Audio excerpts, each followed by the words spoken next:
2024 का चुनाव अब उस मोड़ पर आ गया है जहां से लोग सिर्फ एक ही सवाल पूछ रहे हैं कि बॉस कितनी सीटें।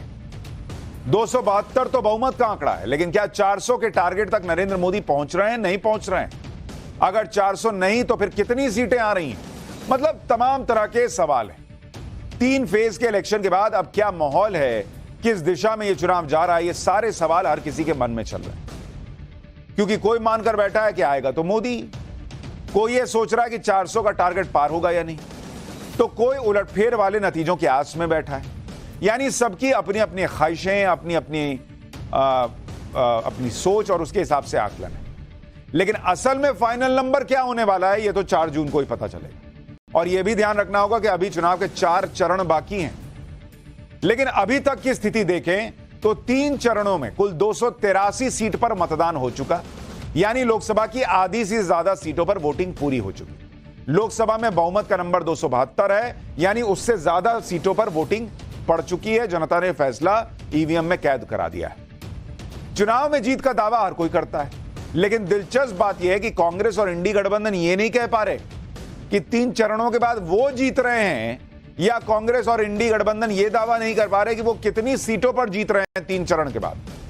इनका दावा सिर्फ इतना है कि बीजेपी हार रही है, मोदी हार रहे हैं। खुद कितना जीत रहे हैं ये नहीं बता रहे हैं। जबकि इसके ठीक उलट बीजेपी दावा कर रही है कि 3 चरणों के मतदान के बाद बीजेपी 190 सीटों पर जीत रही है। यह बीजेपी दावा ठोक रही है कि 283 सीटों पर वोट पड़े हैं और हम 190 जीत रहे हैं। सुनिए अमित शाह को, क्या भविष्यवाणी वो कर रहे हैं 3 फेज के सीटों को लेकर। फिर आपको बताऊंगा कि अमित शाह की भविष्यवाणी से चले तो फाइनली नरेंद्र मोदी की सीटें कितनी आने वाली हैं, उसका गणित बताऊं। कल ही तीसरे चरण का चुनाव हो गया है। पहला, दूसरा, तीसरे चरण तक का परिणाम जानना है क्या? जोर से बोलो भाई, जानना है? पक्का जानना है? किसी को बताना मत, मैं बताता हूं तो नहीं बताएंगे ना। मोदी जी 190 सीटें पार कर गए हैं, 190 सीटें। और एक चौथा चरण मोदी जी के नेतृत्व में भारतीय जनता पार्टी और एनडीए चौथे चरण में 400 की ओर मजबूती से आगे बढ़ रही है। अमित शाह दावा कर रहे हैं कि 3 चरण के मतदान में बीजेपी 190 सीटें पार कर गई। अमित शाह के दावे के हिसाब से देखें तो पिछले चुनाव की तुलना में इस चुनाव में बीजेपी को कितनी बढ़त मिल रही है इन 3 चरणों में। पिछली बार एनडीए कहां था और इस बार अगर 190 पार कर रहा है तो क्या पिछली बार के मुकाबले सीटें घटी हैं, बढ़ी हैं? अब आपको पहले इसके बारे में बताता हूं। अभी तक 3 चरण में वोटिंग हो चुकी है और 283 सीट पर वोट पड़े। 3 चरण, 283 सीट। अमित शाह का दावा है, अमित शाह कह रहे हैं भाई कि 190 सीटें जो हैं वो आ चुकी हैं नरेंद्र मोदी के नाम। लेकिन 2019 में क्या स्थिति थी? 2019 में एनडीए को इन्हीं 3 फेज की जो सीटें हैं उसमें अगर आप देखेंगे, फर्स्ट फेज में एनडीए को 48 सीट आई थी, पिछले बार का कह रहा हूं। सेकेंड फेज में 60 सीट आई थी एनडीए को, और जो थर्ड फेज था जो अभी अभी यहां खत्म हुआ उसमें 2019 में 75 सीट आई थी। यानी अगर इन तीनों को जोड़ दीजिए तो 2019 में एनडीए को 183 सीट आई थी, 183 सीट, 183। इस बार अमित शाह कह रहे हैं कि 190 सीट आ चुकी है, यानी +7 सीट पर इस वक्त बीजेपी चल रही है। यह अमित शाह का दावा है, हम नहीं कह रहे, अमित शाह के दावे का आकलन कर रहे हैं। अब सवाल है कि बाकी बचे कितने चरण हैं? बचे हुए चरण हैं 4 फेज की वोटिंग बची हुई है, 4। बाकी बची सीटें कितनी हैं जिन पर वोट पड़ने हैं? बची हुई सीटें हैं 260। बहुमत अगर बीजेपी को हासिल करना है वो 190 पर है, इसमें अगर 82 जोड़िएगा तो वो 272 पे पहुंच जाएंगे। तो बहुमत के लिए इस 260 सीट में से बीजेपी को मात्र 82 की जरूरत है अगले 4 चरण में, अगर अमित शाह का दावा सही है कि वो 190 जीत चुके हैं। अब अगर 300 चाहिए तो उसके लिए कितनी सीटों की जरूरत है? 110, 110 इसमें जोड़ेंगे तब बीजेपी 300 पहुंचेगी। लेकिन अगर 400 सीट चाहिए बीजेपी को तो उसके लिए 210 सीट जीतनी होगी, तब 400 सीट बीजेपी पहुंच पाएगी। यानी 260 बची हुई सीटों में से 210 सीट जीतने पर बीजेपी या एनडीए 400 पहुंचेगी, अमित शाह का जो दावा है अगर उसी के हिसाब से चले। और यह बहुत मुश्किल काम है 260 में से 210 जीतना। अगर 2019 के हिसाब से बाकी बचे 4 फेज और उनकी सीटों का कैलकुलेशन भी कर लें तो क्या स्थिति बैठती है?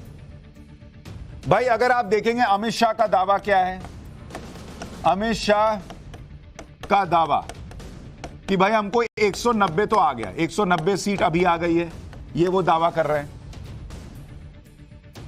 2019 में एनडीए का की जो सीटें थी वो 170 थी पहले के 3 फेज में, माफ कीजिएगा 185 थी,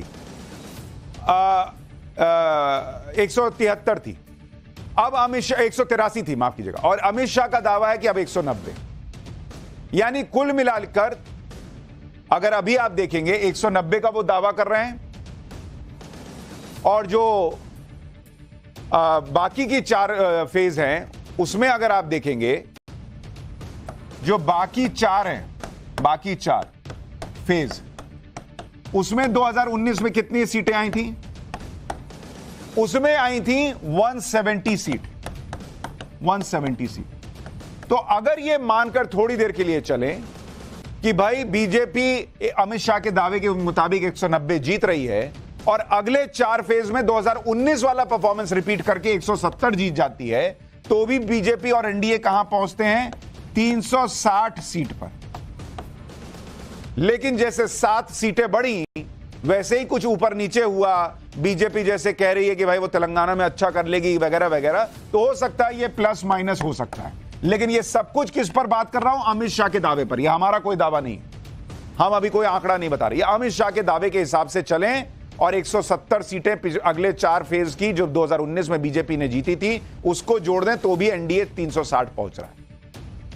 लेकिन अब सवाल यह है कि 400 कैसे पहुंचेंगे अगर 360 370 पर एनडीए की गाड़ी रुक रही है? तो यह कसर कई कांग्रेसी पूरा करने में लगे, जैसे सैम पित्रोदा जैसे लोगों के बयान से यह कसर पूरी हो सकती है, जो नरेंद्र मोदी को 400 पार करवाने में पूरा जोर लगा के बैठे, क्योंकि सैम पित्रोदा ऐसे ऐसे बयान दे रहे हैं जो बीजेपी के लिए एक तरह से फुल टॉस है और नरेंद्र मोदी ऐसे मैं बहुत गुस्से में हूं आज दोस्तों, मुझे कोई गाली दे मुझे गुस्सा नहीं आता है, मैं सहन कर लेता हूं। लेकिन आज शहजादे के फिलोसोफर ने इतनी बड़ी गाली दी है जिसने में गुस्सा भर दिया है। कोई मुझे बताइए, क्या मेरे देश में चमड़ी के रंग के आधार पर लोगों की योग्यता तय होगी? क्या चमड़ी के रंग का खेल शहजादे को किसने इजाजत दी है? संविधान सर पे लेकर के नाचने वाले लोग चमड़ी के रंग के आधार पर मेरे देशवासियों का अपमान कर रहे हैं। प्रधानमंत्री नरेंद्र मोदी को इतने गुस्से में आखिरी बार लोगों ने कब देखा था उन्हें याद नहीं होगा। आज वो बहुत गुस्से में थे। पीएम मोदी ने सैम पित्रोदा के बयान पर एक बात और कही। उन्होंने कहा कि आज तो यह भी राज खुल गया कि देश की पहली आदिवासी राष्ट्रपति द्रौपदी मुर्मू का क्यों कांग्रेस विरोध करती थी, क्योंकि द्रौपदी मुर्मू को कांग्रेस हराना चाहती थी। सुनिए पीएम मोदी को, फिर बताऊंगा कि सैम पित्रोदा पर कांग्रेस ने क्या कहा।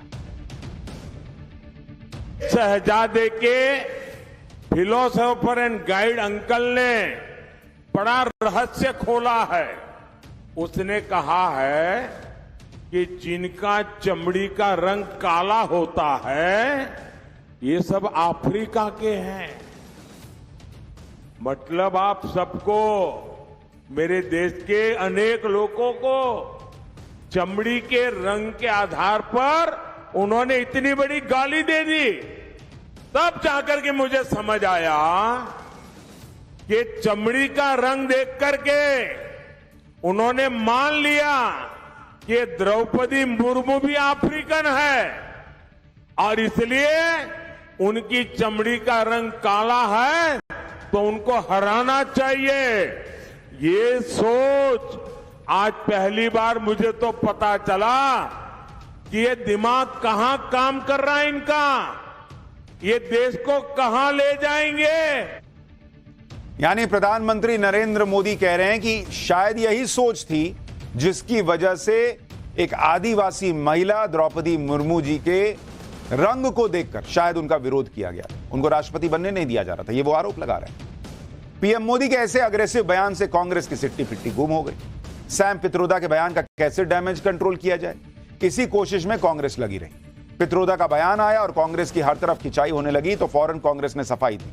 कांग्रेस ने कहा कि सैम पित्रोदा भारत की अनेकता के बारे में बात कर रहे थे, लेकिन उसके लिए जो शब्द और उपमाएं प्रयोग की गई वो गलत हैं और दुर्भाग्यपूर्ण है। ये पूरी तरह से अस्वीकार्य है। सुनिए जयराम रमेश को, फिर बताऊंगा कि कैसे पीएम मोदी ने आज राहुल गांधी का एक और नैरेटिव चूर चूर कर दिया। सैम पित्रोदा द्वारा भारत की अनेकताओं को जो उपमाएं दी गई हैं वो बिल्कुल गलत है, दुर्भाग्यपूर्ण है और अस्वीकार्य है, बिल्कुल अस्वीकार्य है। भारतीय राष्ट्रीय कांग्रेस इन उपमाओं से अपने आप को पूर्ण रूप से अलग करती है और इसका खंडन करती है। लेकिन बात यहीं नहीं रुकी। सैम पित्रोदा के बयानों से चुनाव के बीच कांग्रेस का जो बंटाधार हुआ, उसके बाद कांग्रेस भी दबाव में थी और उसी का नतीजा है कि सैम पित्रोदा ने अपने पद से इस्तीफा दे दिया। Sam Pitroda Indian overseas Congress के अध्यक्ष थे, लेकिन जिस तरह के बयान वो दे रहे थे और उससे कांग्रेस को जो डेंट लग रहा था, उसके बाद सैम पित्रोदा ने अपने पद से इस्तीफा दिया। कांग्रेस नेता जयराम रमेश ने सोशल मीडिया पर लिखा कि सैम पित्रोदा ने अपनी मर्जी से इंडियन ओवरसीज कांग्रेस के अध्यक्ष पद से इस्तीफा देने का फैसला किया है और कांग्रेस अध्यक्ष ने उनका इस्तीफा स्वीकार भी कर लिया है। शायद कांग्रेस को लग रहा है कि इससे कुछ डैमेज कंट्रोल हो, यानी मोदी का विकेट लेने चले सैम पित्रोदा का विकेट खुद डाउन हो गया। बीच चुनाव में कांग्रेस का यह बड़ा सेल्फ गोल था, लेकिन कांग्रेस में सैम पित्रोदा अकेले नेता नहीं है जो अपने बयानों से बीच चुनाव में कांग्रेस की फजीहत कराते रहे और चुनाव हरवाते रहे। जैसे आप ट्रैक रिकॉर्ड देखिए, 2007 में सोनिया गांधी ने मोदी को मौत का सौदागर बोला, गुजरात में कांग्रेस हार गई। 2014 में मणिशंकर अय्यर ने कहा चाय वाला पीएम नहीं बनेगा, नतीजा मोदी को प्रचंड बहुमत मिला। 2017 गुजरात विधानसभा चुनाव के दौरान मणिशंकर अय्यर ने पीएम मोदी को नीच कहा, नतीजा कांग्रेस चुनाव हार गई। 2019 लोकसभा चुनाव, सैम पित्रोदा ने सिख दंगों पर कहा हुआ तो हुआ, कांग्रेस चुनाव हार गई। इसमें राहुल गांधी के चौकीदार चोर है, मोदी जहर की खेती करते हैं, ऐसे बयान तो अभी जोड़ ही नहीं है। यानी कांग्रेस की पूरी लीडरशिप को ही यह समझ नहीं आता कि पीएम मोदी के सामने इस तरह के बयान देना अपने पैर पर कुल्हाड़ी मारना नहीं, बल्कि कुल्हाड़ी पर पैर मारने जैसा है। लेकिन इन लोगों का खत्म ही नहीं होता है। खैर, कांग्रेस नेताओं को शायद यह समझ में नहीं आएगा कि कैसे नैरेटिव बनाया जाता है। कांग्रेस जो भी नैरेटिव बनाती है, पीएम मोदी उसकी बखिया उधेड़ देते हैं। आज ही पीएम मोदी ने राहुल गांधी का एक और नैरेटिव तोड़ डाला। राहुल गांधी, आपको याद होगा, अक्सर पीएम मोदी पर आरोप लगाते हैं कि ये सूट बूट की सरकार चला रहा है। पीएम मोदी तो अपने दोस्तों अडानी अंबानी के लिए काम करते हैं, लेकिन आज पीएम मोदी ने अडानी अंबानी का नाम लेकर कांग्रेस और राहुल गांधी पर हमला कर दिया। पीएम मोदी ने कहा कि पहले राहुल दिन में 5 बार अडानी अंबानी की माला जपते थे, लेकिन चुनाव की घोषणा के बाद से अडानी अंबानी का नाम नहीं ले रहे। पीएम मोदी ने सवाल पूछा कि क्या कांग्रेस की अडानी अंबानी से कोई डील हो गई है क्या बोरे में भर भर के पैसा कांग्रेस को टेम्पो में आया है क्या? सुनिए पीएम मोदी का सवाल। मैं आज तेलंगाना की धरती से पूछना चाहता हूं, जरा ये शाहजादे घोषित करें कि इस चुनाव में ये अंबानी अडानी से कितना माल उठाया है, काले धन के कितने बोरे भर करके रुपये मारे हैं, क्या टेम्पो भर करके नोटे कांग्रेस के लिए पहुंची है, क्या सौदा हुआ है? आपने रातों रात अंबानी अडानी इनको गाली देना बंद कर दिया। जरूर दाल में कुछ काला है। 5 साल तक अंबानी अदानी को गाली दी और रातों रात गालियां बंद हो गई। मतलब कोई न कोई चोरी का माल टेम्पो भर भर करके आपने पाया है। ये जवाब देना पड़ेगा देश को। प्रधानमंत्री मोदी के इस बयान से कांग्रेस हैरान रह गई, क्योंकि कांग्रेस का नैरेटिव ही उल्टा पड़ गया। पीएम मोदी ने सीधे आरोप लगा दिया कि राहुल गांधी उद्योगपतियों पर हमला करते रहते हैं, लेकिन चुनाव के समय उन्हीं से पैसा लेते हैं। पीएम मोदी के बयान के बाद तो कांग्रेस नेता ये गिनाने में जुट गए कि राहुल गांधी ने कितनी बार अडानी और अंबानी का नाम लिया। सुनिए हड़बड़ी में कांग्रेस नेता क्या कह गए।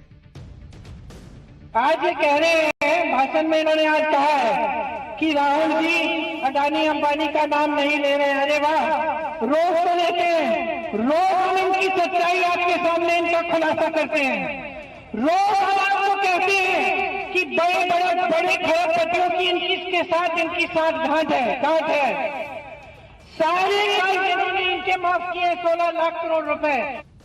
3 अप्रैल से अब तक राहुल गांधी जी 103 बार गौतम अडानी जी का नाम ले चुके हैं और 30 बार मुकेश अंबानी का नाम ले चुके हैं। प्रधानमंत्री जी, आपने इन लोगों से और तमाम अपने औद्योगिक घरानों के दोस्तों से 8,200 करोड़ चंदा लिया इलेक्टोरल बॉन्ड्स के माध्यम से। गैर कानूनी था वो, अब तो असंवैधानिक करार कर दिया गया, सुप्रीम कोर्ट द्वारा कर दिया गया। पैसा लेते वक्त तो आपको कुछ नहीं फर्क पड़ा, अब जब जरा सा चुनाव हारने की स्थिति में आए तो इन्हीं के खिलाफ हो गए। कांग्रेस के नेता तो पीएम मोदी के बयान पर सफाई दे ही रहे थे। शाम होते होते राहुल गांधी का भी रिएक्शन आ गया। राहुल गांधी जो अडानी अंबानी करते रहते हैं, वो अब अडानी जी और अंबानी जी कहकर पीएम मोदी से सवाल पूछ रहे हैं। राहुल ने कहा कि पीएम मोदी को कैसे पता चला कि टेम्पो में भरकर पैसा आता है, क्या ये उनका व्यक्तिगत अनुभव है। साथ ही राहुल ने यह भी कहा कि पीएम मोदी ईडी और सीबीआई से इसकी जांच कराएं। सुनिए राहुल गांधी को, फिर कांग्रेस और अडानी के रिश्तों की सच्चाई बताऊं। नमस्कार मोदी जी, थोड़ा सा घबरा गए क्या? नॉर्मली आप बंद कमरों में अडानी जी अंबानी जी की बात करते हो, पहली बार आपने पब्लिक में अडानी अंबानी बोला। और आपको यह भी मालूम कि ये टेम्पो में पैसा देते हैं, क्या ये आपका पर्सनल एक्सपीरियंस है क्या? एक काम कीजिए, सीबीआई ईडी को इनके पास भेजिए ना, पूरी जानकारी करिए, इंक्वायरी कराइए, जल्दी से जल्दी कराइए, घबराइए मत मोदी जी। एक सच्चाई यह भी है कि राहुल गांधी भले अडानी पर हमला करते रहे हों, लेकिन कांग्रेस शासित राज्यों में अडानी के इन्वेस्टमेंट से राहुल को कभी कोई दिक्कत नहीं। इसी साल जनवरी में तेलंगाना की कांग्रेस सरकार के साथ अडानी ग्रुप ने 12,400 करोड़ के प्रोजेक्ट की डील साइन की। जून 2023 में कर्नाटक की कांग्रेस सरकार ने अडानी का स्वागत किया। अडानी ने 1 लाख करोड़ के निवेश की बात कही। अक्टूबर 2022 में राजस्थान में तत्कालीन गहलोत सरकार के दौरान 60,000 करोड़ का निवेश किया अडानी ग्रुप ने। जून 2020 में गहलोत सरकार के दौरान ही अडानी ग्रुप ने राजस्थान में 50,000 करोड़ का निवेश किया। छत्तीसगढ़ में भूपेश बघेल सरकार के दौरान हजारों करोड़ का निवेश हुआ। यानी राहुल गांधी एक तरफ चिल्लाकर अडानी पर हमला कर रहे हैं, दूसरी तरफ कांग्रेस की ही सरकारें अडानी के स्वागत के लिए पलके बिछा रही हैं। और अडानी ग्रुप ने कांग्रेस शासित राज्यों में जमकर निवेश भी किया है। लेकिन चुनाव में किस तरह से नैरेटिव बनता है, बनाया जाता है और क्या क्या होता है, इसको आपने देख लिया। एक नैरेटिव, और बड़ा गंभीर नैरेटिव यह भी बनाया जा रहा है कि ईवीएम में कुछ गड़बड़ी चल रही। पाठशाला में अब अगली क्लास, जिसमें आपको बताऊंगा कि वोट पड़ जाने के बाद ईवीएम में क्या गड़बड़ी कर रहा है चुनाव आयोग, इसका सच क्या है। वोटिंग प्रतिशत बताने में देरी, फिर नंबर बदल गया, हेरफेर का पूरा सच आज आपको बताऊंगा। ईवीएम पर अभी से लग रहे आरोपों का हर सच बताने वाला कंप्लीट चैप्टर अब खोल रहा हूं।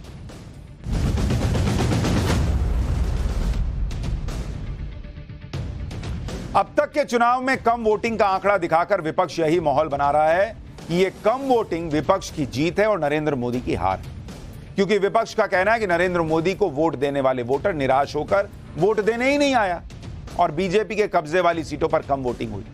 लेकिन इस नैरेटिव को खूब बेचने के बाद अब विपक्ष खुद ही वोटिंग प्रतिशत पर सवाल उठाने लग गया, उसे चैलेंज करने लग गया, चुनाव आयोग को कटघरे में खड़ा कर रहा है।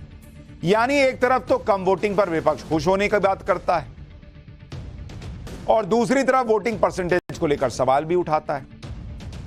यह सब इसलिए हो रहा है क्योंकि वोटिंग प्रतिशत का जो शुरुआती डेटा आया वो विपक्ष के एजेंडे को सूट कर रहा है। लेकिन जैसे ही चुनाव आयोग ने वोटिंग का फाइनल डेटा दिया तो विपक्ष इस पर सवाल उठाने लग गया। विपक्ष इस आधार पर सवाल उठा रहा है कि पहले कुछ डेटा दिया, फिर कुछ और डेटा चुनाव आयोग ने बताया, लेकिन पहले जो डेटा था वो एक अनुमानित डेटा था जो वोटिंग के दिन दिया गया। फिर उसके बाद सारा डेटा कलेक्ट करके फाइनल आंकड़ा दिया गया। और इसकी पूरी सच्चाई अभी बताऊंगा, लेकिन देखिए कैसे क्या हुआ। वोटिंग प्रतिशत क्या रहा, वोटिंग परसेंट, इसको लेकर जब फर्स्ट फेज हुआ, फर्स्ट फेज की वोटिंग हुई तो शुरुआती डेटा क्या था भाई? शुरुआती डेटा था भाई, शाम में वोटिंग चल रही थी, उसी वक्त कहा गया कि भाई 7 बजे तक जो है वो 62.87% वोटिंग हुई। लेकिन जब फाइनल डेटा आया सारी चीजें देखने के बाद, तो फाइनल डेटा कहा गया कि फर्स्ट फेज में जो वोटिंग हुई है वो हुई है 66.14%, यानी करीब 3% का जंप आया। अब आप देखिए सेकंड फेज में क्या हुआ भाई। सेकंड फेज में इसमें शुरुआती डेटा आया कि 60.96% वोटिंग हुई है, मतलब ऑलमोस्ट 61%। जब फाइनल डेटा आया तो वो आया कि भाई नहीं, इसमें 66.79% वोटिंग हुई है, जो हमने अभी तक देखा है। अब आपको थर्ड फेज का बताता हूं। थर्ड फेज का जो अभी शुरुआती डेटा है जो बढ़ सकता है, उसके मुताबिक 64.58% वोटिंग हुई है। अब विपक्ष का यही आरोप है कि भैया तुमने बढ़ा कैसे दिया, बढ़ा कैसे दिया, कुछ ईवीएम में गड़बड़ी कर दी, कुछ तो हुआ है, कुछ तो हुआ है बॉस। इसी डेटा को दिखाते हुए कल वोटिंग के बीच ही कांग्रेस अध्यक्ष मल्लिकार्जुन खड़गे ने इंडी गठबंधन के अपने सहयोगियों को चिट्ठी लिखकर इसके खिलाफ आवाज उठाने के लिए कह दिया। लेटर में कांग्रेस ने चुनाव आयोग पर यह आरोप लगाया कि आयोग ने पहले और दूसरे चरण में वोटिंग से जुड़ा डेटा देने में देरी की और देरी की वजह भी नहीं बताई। लेटर में यह भी कहा गया कि ईसी ने यानी इलेक्शन कमीशन ने जो शुरुआती डेटा दिया था और जो फाइनल डेटा दिया है उसमें काफी असमानता है, करीब 6% का जंप दिखाया गया। मल्लिकार्जुन खड़गे ने यह भी आरोप लगाया कि कहीं ये देरी की वजह ईवीएम में गड़बड़ी तो नहीं है, इस पर चुनाव आयोग को सफाई देनी चाहिए। मल्लिकार्जुन खड़गे ने अपने लेटर में कहा कि कहीं ये चुनावी नतीजों को बदलने की कोशिश का हिस्सा तो नहीं है।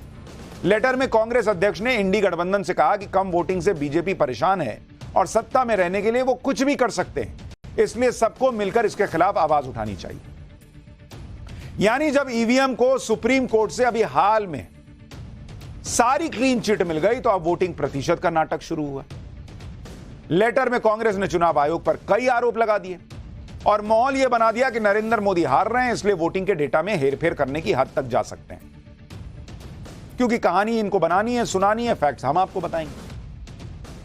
कांग्रेस ने पहले से ही यह पिच तैयार कर ली है, लग रहा है कि अगर वो चुनाव हारे तो चुनाव आयोग की तरफ से पोलिंग डेटा की गड़बड़ी का बहाना बना सके। क्योंकि हर बार तो ईवीएम को दोष देते थे, लेकिन इस बार तो नया बहाना बनाना पड़ेगा क्योंकि सुप्रीम कोर्ट से क्लीन चिट मिल गई ईवीएम को। लेकिन विपक्ष की यह पुरानी कहानी रही है कि वो चुनावी प्रक्रिया को लेकर सवाल उठाता रहा है। ईवीएम से वोटिंग को लेकर काउंटिंग तक यही हमेशा की कहानी है। देखिए हर बार का इनका नाटक क्या, मैं आपको बताता हूं। चुनाव से पहले विपक्ष ईवीएम पर सवाल उठाता है कि ईवीएम में गड़बड़ी है, वोट बीजेपी को जा रहा है। फिर भी ये लोग चुनाव लड़ते हैं। और अभी तो हमारे इंटरव्यू में नरेंद्र मोदी जी ने कहा कि ईवीएम में मैं अगर गड़बड़ी करता तो मैं इतना धूप में घूम घूम के इस उम्र में 3-3, 4-4 रैली करता, आराम से बैठता। खैर, जब चुनाव होने लगता है तो विपक्ष वोटिंग प्रतिशत के गुणा गणित पर सवाल उठाने लगता है कि वोटिंग के डेटा में गड़बड़ी हो रही है। ईवीएम में गड़बड़ी है लेकिन चुनाव लड़ते हैं। फिर बीच चुनाव में कहते हैं कि वोटिंग परसेंट में गड़बड़ी है। फिर जब काउंटिंग का दिन आता है तो काउंटिंग की प्रक्रिया पर सवाल उठाते हैं। ईवीएम में पड़े वोट की सही काउंटिंग नहीं हुई, वीवीपैट से मिलाओ, इससे मिलाओ, उससे मिलाओ। मतलब इनको चैन ही नहीं है बॉस।